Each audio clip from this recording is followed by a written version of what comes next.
Chelsey and this is Kurtis. We make weekly videos about travel and how to afford it. Yes, we do. And today we're talking about the best winter activities in Banff National Park. Kurtis has been teasing a reveal of big news, and while we have been very busy working on projects outside of our travel adventures and YouTube. I've been teasing it for 3 weeks, so if anybody's actually following along, you're probably pissed that I haven't posted anything yet. Kurtis and I are currently in a dispute about how best to tell you guys in the most effective and meaningful way. So yeah, no solutions yet. Really sorry.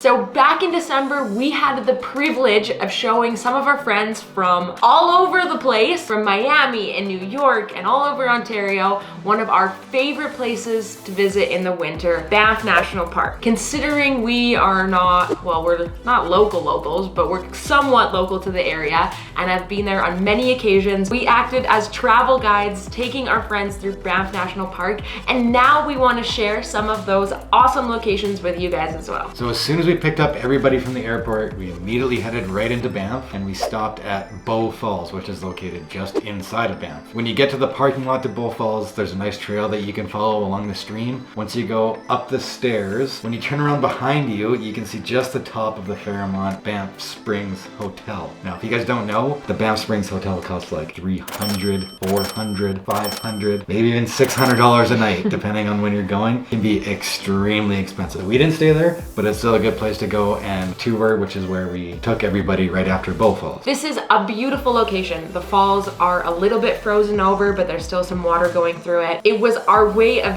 easing these guys into Banff National Park. They were so excited and so happy to see these falls, and Kurtis and I just kept thinking to ourselves, like, best is yet to come, the best is yet to come. But this was a great introduction into Banff, seeing the historic hotel and checking out the falls. So after warming up and getting some hot chocolate, some coffee, and warming up in the Banff Springs Hotel, we took everybody down to the Grizzly House, which is down Banff Ave, or the main street that runs right through Banff. When we go, we always start with the cheese fondue. They give you a plate of bread and you dip your cheese fondue in there, and it is so gooey and delicious. And then for the main meal, I always ordered the exotic platter. And how it works there is they bring you out hot rocks. They're like almost preheated slabs of granite or some kind of rock. They're super hot, and when they come out, they give you your raw meat and you can stick them on individually to cook. And then there's a bunch of different sauces that you can go and dip them in. You pay double to cook your own food. Again, I always get the exotic platter. So when I was there, I got to eat rattlesnake, kangaroo meat, sturgeon. Sometimes there's sturgeon. Sometimes there's opportunities to eat shark.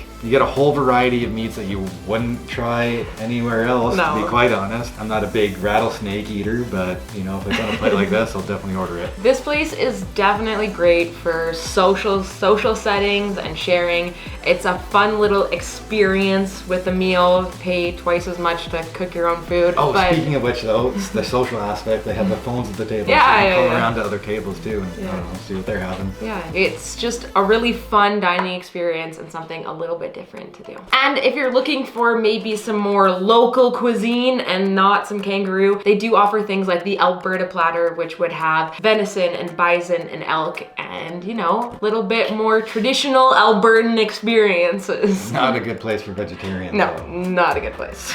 Holly. So the next morning after the Grizzly House, we woke up and went straight to Lake Minnewanka. Now, this is only about 5 to 10 minutes outside of Banff, so it's a great spot to get to first thing in the morning if you want to make it for sunrise. This is a great place to take in some views. You can walk the shorelines and just take in all the mountains that surround this lake. Now I will say when we were there pretty early, so the lake wasn't frozen over yet, but just 2 weeks later we went back and you were able to walk on it. If you brought skates, you could skate. And this year especially was super rare because they had black ice, and if you looked in the right spots, you could brush off the snow, and underneath the black ice you could see ice bubbles, which was like one of the coolest things I've ever seen. We actually did a video on that, which I'll link right here. Next up, we did the Banff Gondola, which will be the easiest mountain summit you will ever do. We ended up spending the whole afternoon up there, even though it was winter time and it was cold. Grabbed some coffees and some hot chocolates. We stayed warm by the fires. There was even a cute little igloo that we sat in for quite a while with the blankets on us. And then we walked the boardwalk just in time for sunset, get some other views of the town of Banff below us. Amazing sunset on the mountains. And just peaks all the way around here. Yes, Yes. Mountain summits everywhere. It was absolutely gorgeous. Like I said, we stayed for sunset, so then we got to see the town lit up at night below us as well. It was fantastic. Honestly, one of the favorite locations that we did on this trip for sure. The next morning we went up and did a quick hike through Grotto Canyon. And this is where you can see beautiful frozen waterfalls. As you're walking through the canyon, you're actually walking on a frozen waterbed. Riverbed. Walking on a frozen riverbed, which is pretty cool to begin with. But then as you go with the frozen waterfalls, there's tons of ice climbers that also show up and they climb it, which is like insane. Cool. Want to do that one day. Bucket list. Tyler Rubber. Shout out. Put him on the spot. Let's do it. Let's just plug him right now. Maybe we'll do it. Tyler Rubber. Awesome ice climber. Instagram feed here. So from there we headed up to Lake Louise to go ice skating. Lake Louise is just about an hour outside of Banff, but is 100% worth the drive. This stop is probably one of the most Canadian things we have ever done. Ice skating on a frozen lake in the mountains. Where else can you do that? Tell me, where else? Nowhere. Banff. Every year there are ice castles built just outside of the Chateau Fairmont Lake Louise. Also another big castle that's on top of a mountain in front of a frozen lake. On top of a mountain. At the bottom of a mountain, not on top of a mountain. That's what I said. Also, if you go at the right time of year, I believe this is typically in January, they build a massive ice castle right out front of the Fairmont Chateau Lake Louise. This turns the whole lake into an absolute winter wonderland. When we were there, the snow was falling just right. It was nice and cloudy. The conditions were perfect. It was cold, but not too cold. But we spent probably an hour just walking around the castle and exploring all that we could. We got there at just the right time.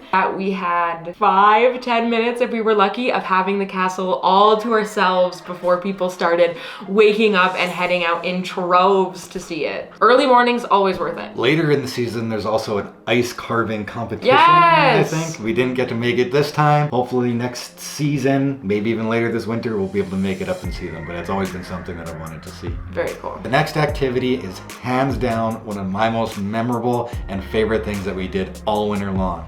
And that was dog sledding just outside of Canmore with Snowy Owl dog tours. This was my first time actually going dog sledding, and to my surprise, they actually let us drive the dog sled, which I didn't think was gonna happen at all. When we signed up for this tour, I was positive that me and Chelsey were gonna be like riding a toboggan and there's gonna be some guys steering the dogs. But when you go, you actually get to steer it yourself and drive. It was so cool. Maybe this was the most Canadian thing we've ever done. We've been extra Canadian this winter. One thing that also surprised me that I was always told about dogs and dogs, like the dogs that are in dog sledding, is that they're like working dogs and they're like, you can't pet them, they're kind of mean and ornery. But with Snowy Owl dog tours, like, I had a pile of dogs on me at all times. It was so much fun. Yeah. And I was really surprised how friendly the dogs actually were. And then when we finished the whole dog sled, we actually found out that one of the dogs that was in our group of dogs, what do you call a group of dogs? A flock? Our team? I don't know. Sure. Was the stunt double for the dog Togo in the Disney movie Togo. So that was pretty cool. So cool. We rode with the movie star. Beautiful dog. After we finished up dog sledding, we had a chance to pet some of the dogs and meet them some more while finishing up with some hot apple cider before we headed home.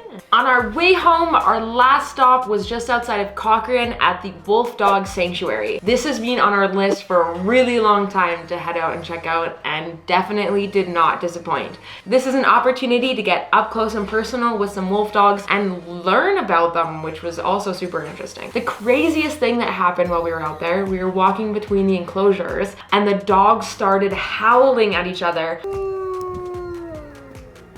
One would howl over here, then one over there would kind of respond. It was bone chilling and so cool to watch.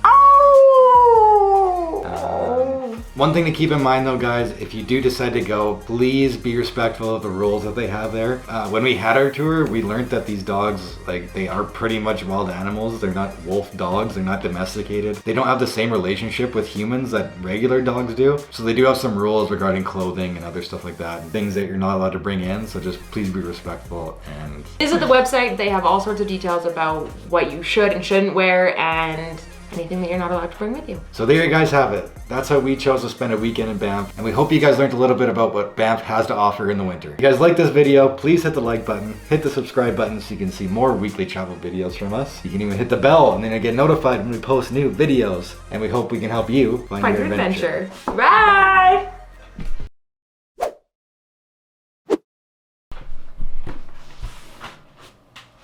Mm-hmm. I love you more than you love me. Wait. Should we be vlogging these? Do you guys think we should be vlogging these more? Do you like the fancy B-roll over top of what we're saying? Or should we just bring you guys along? Maybe a little bit less fancy, a little more real life? Let us know in the comments. You're looking at the mirror because you're fixing your hair. I fix my hair and then I'm gonna talk and not look in the mirror. If this ends up at the end of the video, Kurtis and I have been fighting because we recently purchased a mirror that lets us see what the screen on the camera is, so that because the stupid Sony cameras don't have a flip screen. So now the temptation is to look at the mirror and not talk to you guys directly, look you dead in the eye, like right now, right in the lens. I just caught myself right now as you're saying this that we're not supposed to look at the lens. I'm looking at the mirror. Can you tell? This is gonna be a You can totally tell. I know, but when you're sitting back here, can you tell? I don't know. Let us know in the comments. Can you tell if we're looking at the mirror or not? Really sorry, guys. We'll learn. Okay, ready? Yeah. This is so I'm pretty sure it's Bow Falls. Having this screen. Hello. At the end of our dog tour, we were actually also told that one of the dogs in our dog team... What the fuck? This guy's stopping outside to look at us? We make YouTube videos! Subscribe to our channel! Thanks for stopping out front of our house and watching what we're doing. Should I flip Hi! Should I flip the camera? No. Oh, that was weird. We're very well lit in this room, okay? What are you driving by slow for?